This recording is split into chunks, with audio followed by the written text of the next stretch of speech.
बाबा साहब के विषय में हम जब सोचते हैं, हम में से बहुत कम लोगों को मालूम होगा कि बाबा साहब को मंत्री परिषद से इस्तीफा देने की नौबत क्यों आई।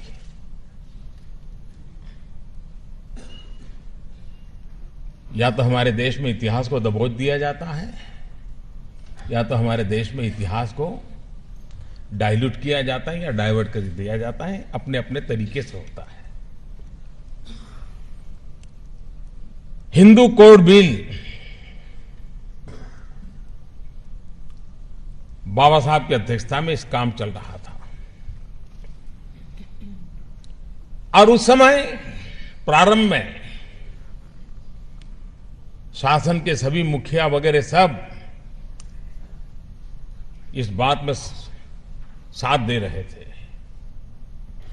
लेकिन जब हिंदू कोड बिल पार्लियामेंट में आने की नौबत आई और महिलाओं को उसमें अधिकार देने का विषय जो था,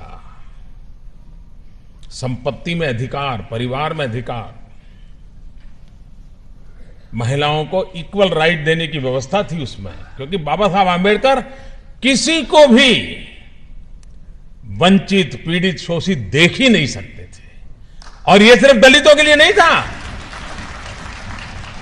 टाटा बिरला परिवार की महिलाओं के लिए भी था और दलित बेटी के लिए भी था। यह बाबा साहब का विजन देखिए। लेकिन उस समय की सरकार इस प्रोग्रेसिव बातों के सामने जब आवाज उठी तो टिक नहीं पाई।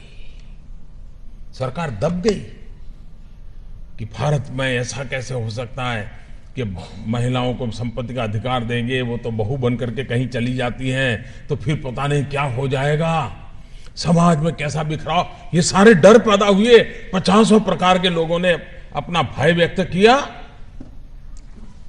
ऐसे समय बाबा साहब को लगा कि अगर भारत की नारी को हक नहीं मिलता है तो फिर उस सरकार का बाबा साहब हिस्सा भी नहीं बन सकते, और उन्होंने सरकार छोड़ दी थी।